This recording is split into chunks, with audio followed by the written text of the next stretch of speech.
Allahu Allahu Allahu Allah Allahu Allahu Allahu Allah. அல்ஹம்துலில்லாஹ், அல்லாஹ்வின் கருணையினால் என்று 10 ஜுசுக்கள் முடிந்திருக்கின்றன. முன்னால் வந்திருக்கு, நெருங்கி வந்திருக்கு. பார்க்க ரமதான் அல்லாத காலங்களிலே நாம் மார்க்க விஷயங்களை கேட்பதற்கும் ரமதானுடைய மாதத்தில் வைத்து கேட்பதற்கும் மிக வித்தியாசம் இருக்கிறது. ரமதானுடைய மாதத்திலே நோன்பு நோற்று தராவி தொழுதுவிட்டு நாம் அமர்ந்திருக்கிறோம் என்றால் கல்வி முழுக்க முழுக்க பக்குவம் அடைந்திருக்கும். சொல்லுகிற செய்திகள் கல்வியிலே பெரிய மாற்றத்தை ஏற்படுத்தும். அல்ஹம்துலில்லாஹ், இன்று ஓதப்பட்ட சூரத்துல் அன்பால், சூரத்து தௌபா. அல்லாஹ் ஜல்ல ஷானுஹு வ தஆலா இந்த சூறாக்களில் மிக அதிகமான செய்திகள் என்று பார்த்தால், உங்களை அச்சுறுத்தக்கூடிய காஃபிர்கள், உங்களை அச்சுறுத்துகின்ற, நம்மை பார்த்து சொல்கிறார், உங்களை அச்சுறுத்துகின்ற யூதர்கள், உங்களை அச்சுறுத்துகின்ற சக்திகள், அதை கண்டு நீங்கள் பயப்பட வேண்டாம். ஏனென்றால் அவர்கள் அச்சமூட்டத்தான் முடியுமே தவிர வேறு எதையுமே செய்திட முடியாது. நான் உங்களுக்கு பக்கபலமாக இருக்கிறேன். அவர்கள் வெறும் அச்சமூட்டுகிறார்கள், ஆனால் அவர்களது கல்புகளுக்குள்ளே ஆழ பதிந்திருக்கிறது உங்களின் பயம். அந்த பயத்தை மறைப்பதற்காகத்தான் நம்மை பயமுறுத்த நினைக்கிறார்கள். அல்லாஹ் குர்ஆனிலே சொல்கிறான், வஅஇது லஹும் மஸ்ததஅதும் மின் குவ்வத்தின் வ மின் ரிபாத்தில் கைலி துர்ஹிபூன பிஹி அதுவல்லாஹி வ அதுவக்கும். அவர்கள் உங்களை அச்சமூட்ட நினைக்கிறார்கள், உங்களை பயத்திலேயே வைக்க நினைக்கிறார்கள். இன்றைய நிலை அப்படித்தானே இருக்கிறது. எதையுமே அவர்களால் செய்திடவே முடியாது. ஆனால் நாம் அதை நினைத்து நினைத்து பயப்பட வேண்டும். பயந்த நிலையிலேயே இருந்தால் போதுமானது என்று அவர்கள் நினைக்கிறார்கள். இது யாருடைய பாலிசி என்றால் ஹிட்லருடைய பாலிசி. அவன் தன்னுடைய மக்களை எந்த நேரமும் அச்சத்திலேயே வைத்திருக்க நினைப்பானாம். எந்த நேரத்தில் என்ன ஆகுமோ என்று தெரியலையே, எந்த நேரத்தில் நமது உயிர் போகும் என்று தெரியலையே, எந்த நேரத்தில் நாம் என்ன பிடிக்க ஆளாவோமோ தெரியலையே என்று அஞ்சிக் கொண்டே இருப்பார்களா. உண்மையிலேயே இந்த அச்சம் அல்லாஹ்வின் விஷயத்தில் இருக்க வேண்டும். நாம் அஞ்ச வேண்டும் என்றால் அதற்கு மிக தகுதியானவன் அல்லாஹ் மட்டும்தான். ஆனால் அல்லாஹ்வை விடுத்து அனைத்தையும் அஞ்சிக் கொண்டே இருக்கிறோம். அல்லாஹ் சொல்லுகின்றான், ஓ இஸ்லாமியர்களே, ஈமான் கொண்டவர்களே, முஃமின்களே, நீங்கள் நல்ல புஜ பலமுள்ளவர்களாக ஆகுங்கள். நீங்கள் பார்ப்பதற்கு நோஞ்சானாக, மெலிந்த தேகம் உள்ளவர்களாக, பார்ப்பவர்கள் கேலியும் கிண்டலும் செய்கின்ற அளவுக்கு நீங்கள் இருக்கக்கூடாது. பார்ப்பதற்கு பயங்கரமாக இருக்க வேண்டும். பார்ப்பதற்கே நல்ல புஜபலமாக இருக்க வேண்டும். நல்ல உணவுகளை உண்ண வேண்டும். நல்ல உடற்பயிற்சிகளை செய்து கொள்ள வேண்டும். பார்ப்பதற்கு நல்ல பொலிவாக இருக்க வேண்டும். சுன்னத்தான முறையிலே கிருதா வைக்க வேண்டும். சுன்னத்தான முறையிலே கிருதா வைத்து கண்களுக்கு சுருமாயிட்டு நபி அவர்கள் சொன்னது போன்று தாடி, அழகான கருகருன்ற தாடி வைத்து மீசையை நறுக்கி அழகான லிபாஸ் அணிந்து ஒரு இஸ்லாமிய தோற்றத்தில் இருந்தால் பக்கத்தில் கூட வர முடியாது. ஒரு மாத தூரம், ஒரு மாதம் ஒருவன் நடந்து வந்தால் எவ்வளவு தூரம் நடக்க வேண்டி இருக்குமோ அவ்வளவு தூரத்திலே நாம் அவனது உள்ளத்தில் அச்சத்தை போட்டு விடுவோம் என்று நபி அவர்கள் சொன்னார். அல்லாஹ் சொல்வதாக ஒரு மாத தூரம், ஒரு மாத தூரம் என்றால் என்ன ஆகும் நினைத்து பாருங்கள். ஒருவன் நடைப்பயணமாக அல்லது தன்னுடைய வாகனத்திலே ஒரு மாத காலம் சென்றால் எவ்வளவு தூரமோ அந்த தூரத்தில் நிற்பான். அவனது உள்ளத்திலே அச்சம் இருக்கும், பக்கத்தில் இருக்க மாட்டான். ஆனா வீட்டுக்குள்ளேயே வந்து உட்கார்ந்த மாதிரி நம்ம பயப்படுறோம்.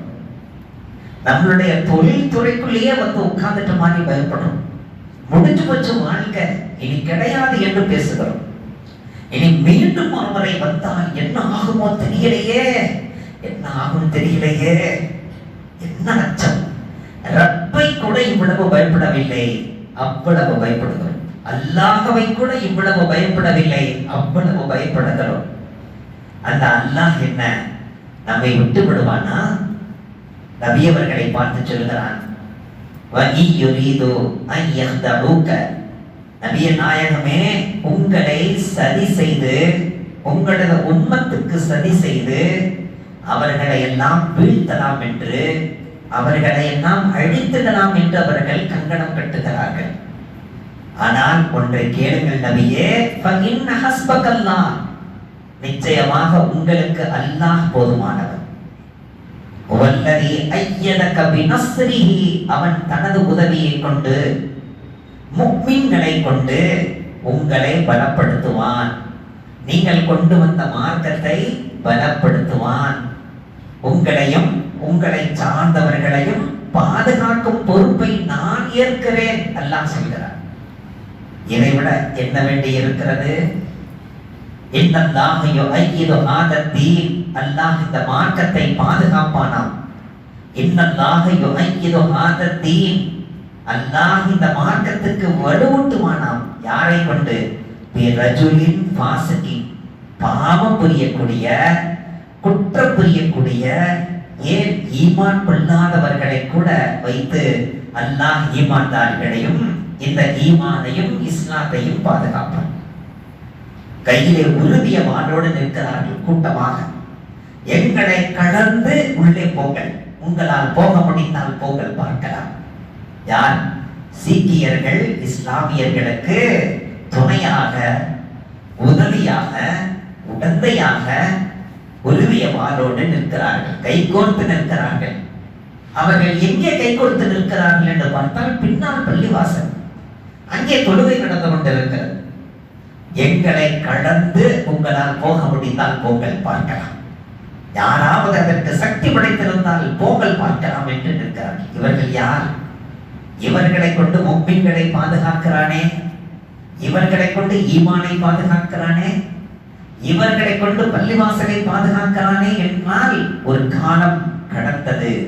சீக்கியர்கள் அழிக்கப்பட்டார்கள், சீக்கியர்கள் ஒடுக்கப்பட்டார்கள், சீக்கியர்களுடைய வீடுகள் எல்லாம் நொறுக்கப்பட்ட நேரத்திலே சையத் அஹ்மது சர்ஹந்தி ரஹ்மத்துல்லாஹி, சையத் அஹ்மது சர்ஹந்தி ரஹ்மத்துல்லாஹி அவர்கள் முன்னின்று முஃமின்களையும் முஸ்லிம்களையும் ஏவி அவர்களை தடுத்து நிறுத்துங்கள், அவர்களுக்கு ஏற்படுகின்ற அநியாயங்களை தடுங்கள், நிறுத்துங்கள், அவர்களுக்கு உதவியாக இருங்கள் என்று அந்த நேரத்தில் இருந்த முஸ்லிம்களை எல்லாம் அவர்களுக்கு வழிகாட்டி அந்த அந்த சீக்கியர்களுக்கு முழுமையான பாதுகாப்பை தந்து அந்த நேரத்தில் ஏற்பட்ட பிரச்சனையை தீர்த்து வைத்தார்கள்.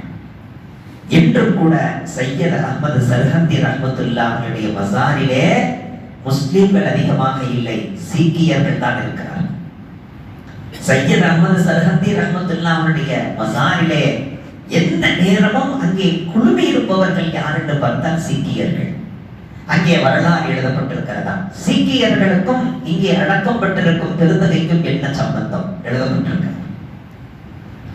இப்படி ஒரு காலம் கிடந்திருக்கிறது. இனியும் ஒரு காலம் வரும், இஸ்லாத்தையும் இஸ்லாமியர்களையும் எவராலும் அழித்திட முடியாது. அது அல்லாஹ்வுடைய மார்க்கம். இன்ன தீன இன்தல்லாஹில் இஸ்லாம், அல்லாஹ்வுடைய மார்க்கம். அவன் இதை தீனுல் இஸ்லாமாக ஏற்றுக்கொண்ட மார்க்கம். இதில் சொல்லப்பட்டிருக்கிற எந்த செய்திகளும் எவருக்கும் இடைஞ்சலானதல்ல, அனைவருக்கும் பிரயோஜனமானது.